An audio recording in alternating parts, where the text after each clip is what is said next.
2 weeks ago, I finally finished my superposed-load firearms story. Because this time, the story is a little bit long. If I wanted to make a more than 10 minutes video in one go, I might have to spend more days to complete the whole video. That is a little bit hard and tiring for me. So excuse me, I decided to cut my story into 3 parts, and the listener carbon story is also in the same situation. So in the future, I'm afraid we will have more similar series long videos, and many not very long videos about 3 minutes. Anyway, in order to distinguish the different videos, I decided to add a bookmark with the different colors on the bottom left of the video cover.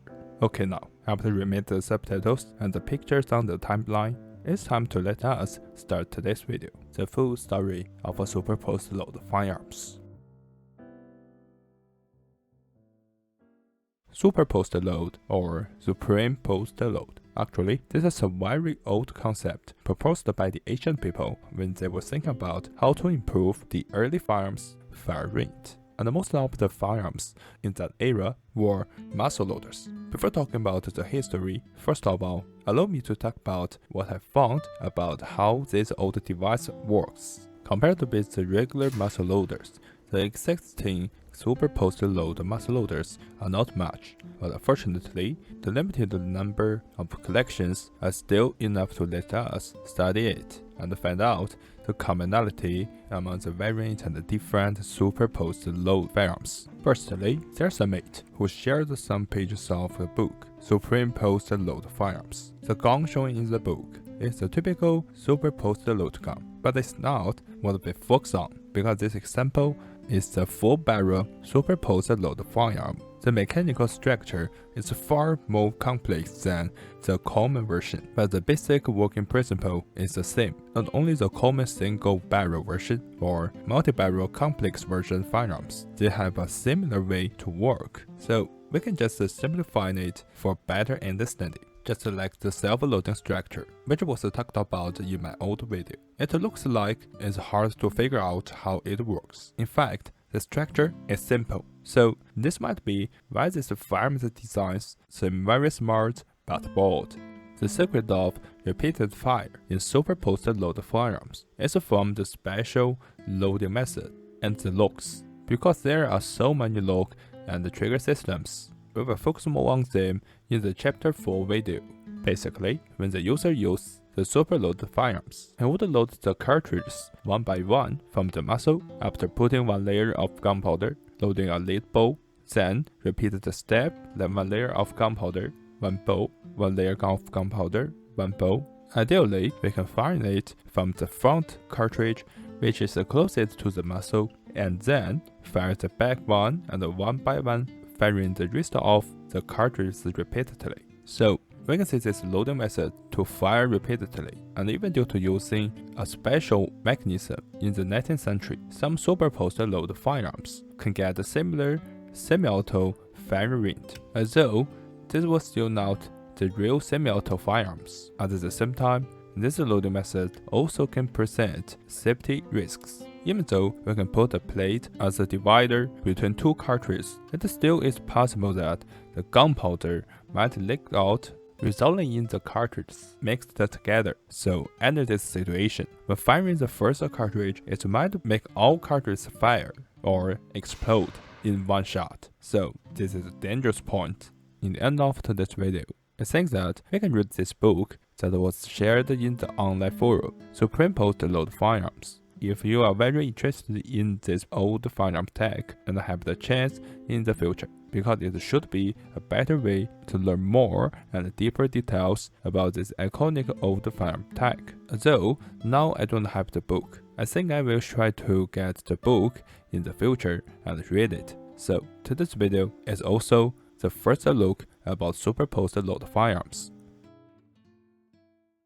After talking about how superposed-load firearms work, now let's focus on its history. In fact, the history might be longer than we thought. According to the picture, it's similar in about 1500. There was a superposed-load concept applied in the firearms, but the shape was still like a Roman candle or hand candle, but not a real gun. And according to the book, Superimposed-Load Firearms, the earliest document of a superposed-load concept might appear earlier in about 1360. In addition, there is another thing. The concept of superposed loads was first applied to firearms in 1558 by the Italian inventor Giambattista della Porta. Until the matchlock gun tech matured, the firearm inventors started to try to use the superposed load tech on these matchlock muskets. Finally, just like what they thought, this was feasible, although it was not used widely and popular. This superposed load tech always existed and followed the development of firearms, more specifically the development of the trigger and lock systems from matchlock and wheel lock to flintlock and then to percussion cap lock from 1360 to 1860. With the metallic cartridge tech being mature,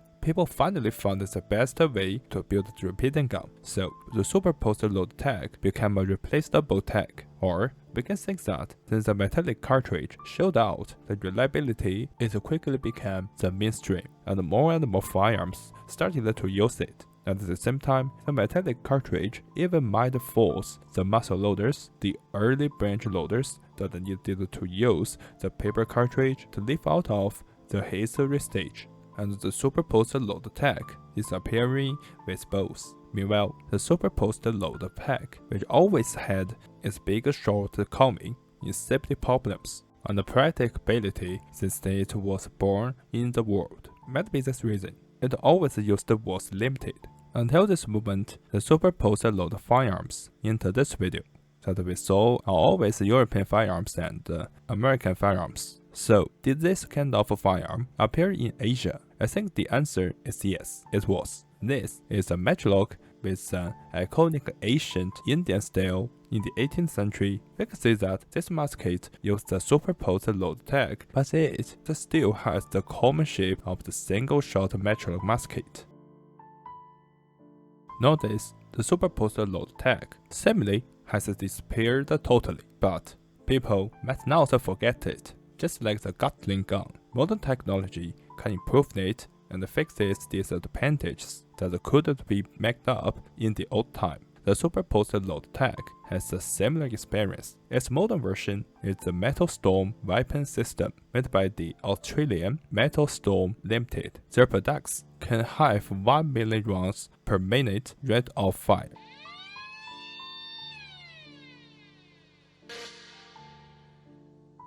They have an electronic control system to make sure every cartridge can be fired accurately, so the safety and firing efficiency have improved very obviously. Besides the larger weapon, they also build some small weapons. This is a multi-shot accessory and a barrel launcher, as known as MAUL, which is a shotgun or grenade launcher based on the Metal Storm's electronically initiated superposed load technology. After using the electronic system, the MAUL superposed load firearm device finally became a real semi-auto firearm, not like its ancestors that have to be moved to the lock plate position or add many triggers or locks. In the final chapter of the superposed load tech story, let's talk about the variant locks. And this video also is a summary, because the Asian people invented so many different types. After studying many of them, I made this summary. Meanwhile, this time, I put these different locks and trigger systems in categories based on the appearance of the locks. So finally, I got these 3 different types. The first type, I want to call it the sliding single lock type. As usual, I will make a simplified schematic. The feature is on the amount of lock and its mechanism. Typically, there is only one lock plate and the corresponding parts like the cork, freezing, and trigger, but there are many vent holes drilled in the barrel. So in order to fire every cartridge that is put in the branch of the barrel, there is a reel set under the barrel. So the shooter can fire the first cartridge and pull back the lock plate and reload the premium powder. By the way, if using the superposed load percussion lock firearm, the operator can even equip the all primers on the nipple before firing and make the cork or hammer and the freezing get ready. Then he can fire the next cartridge. so he can repeat the steps again and again. Meanwhile, typically, this type of system applied on flintlock and percussion lock repeater firearms. In addition, there was a design which used this kind of superposed-load system type in 1777, the Belton flintlock, which was created by Resident Joseph Belton, who lived in Philadelphia, Pennsylvania. He had offered his design to the Continental Congress in 1777, and even later was unable to sell the design to the British Army a year after the American Revolution. Since there is very little documentation about the Belton's design, we might have no way of knowing more about what happened later.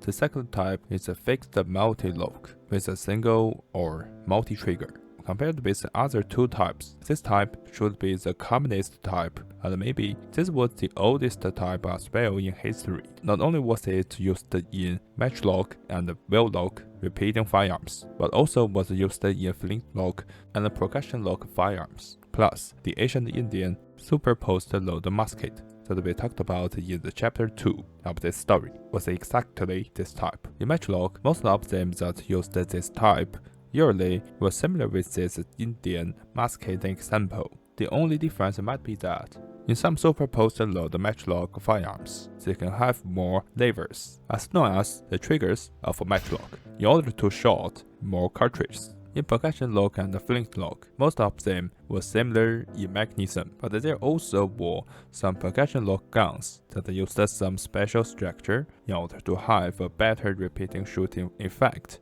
which might be close to the early semi-auto rifles shooting effect. And then, the trigger can control every hammer to fire the cartridge in turn. In contrast, the superposed-load wheel-lock firearms were more complex in mechanism.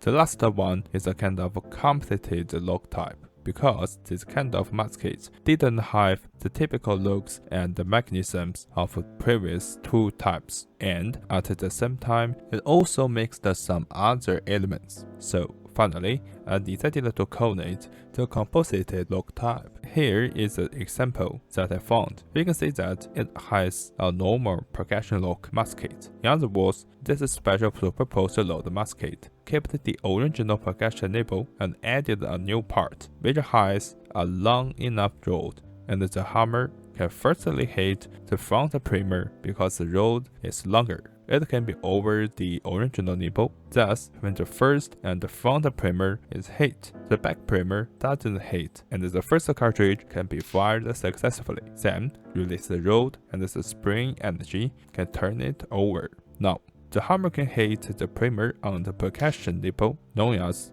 the original nipple, on the normal version percussion lock musket. Okay, this is this video, and thank you for watching. Hope you can like this video. Have a good day. See you next time. Bye.